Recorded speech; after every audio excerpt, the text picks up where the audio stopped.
เธอพี่ไม่มีใครให้หนูไปดูแลได้นะถึงพี่จะไม่จริงใจก็ลองมาหลอกหนูได้นะหนูน่ะโง่จะตายพี่ลองมาชิมดูได้นะรับรองว่าพี่จะติดใจรับรองได้เลยนะคะ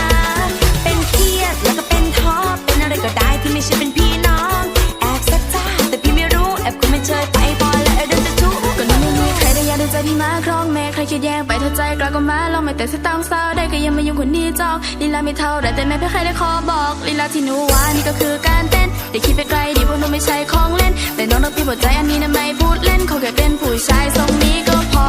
จะส่งเอส่งตัวหรือเอเย็นหนูรับได้หมดเขาแค่รักที่ไม่พูดแกล้งแต่เธอคิดว่าดูก่อนก็มาคุยกันเล่นๆเธอคิดจะหลอกฟันระวังจะเจอหน้าแข้ง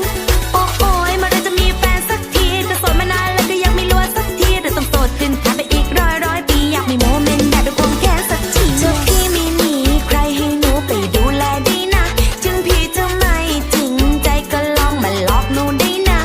หนูน่ะโง่จะตายพี่ลองมาชิมดูได้นะรับรองว่าพี่จะติดใจรับรองได้เลยนะคะหมูติดมันถ้าพี่เคี้ยวหนูระวังหนูจะติดฟัน Baby boy love you หนูอย่าบอกว่ารักจังแต่ถ้าพี่ไม่รักหนูได้โปรดเธอมารักกันไหวปะดูน่าดื้อหน่อยแล้วพี่จะไหวปะเข้ามาอันนี้นะไม่ได้อ่อยเธออยากอะไรก็เข้ามาอยากได้คนแบบที่ดีต้องมาเอาจากหนุ่ยอยากได้ความจริงใจนะว่ายังแค่หนุ่ยอยากได้ก็ซักผ้านะว่ายังแค่หนุ่ยทำได้นิดพี่อยากเจ้าชู้เป็นเครียดแล้วก็เป็นท้อเป็นอะไรก็ได้ที่ไม่ใช่เป็นพี่น้องแอบแซ่บจ้าแต่พี่ไม่รู้แอบคุณมันเชยไปพอแล้วไอ้เดินจะถูก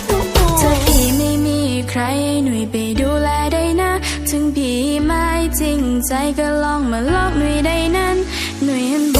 ยตายพี่ลองมาชิมแลได้นะรับรองพี่บ่าวต้องติดใจรับรองได้เลยนะคะเธอพี่ไม่มีใครให้หนูไปดูแลได้นะถึงพี่จะไม่จริงใจก็ลองมาหลอกหนูได้นะหนูน่ะโง่จะตายพี่ลองมาชิมดูได้นะรับรองว่าพี่จะติดใจรับรองได้เลยนะคะคนเจ้าชู้ดูแลคงไม่เจริญแต่พี่มีแค่หนูนะคงเจริญคนเจ้าชู้ดู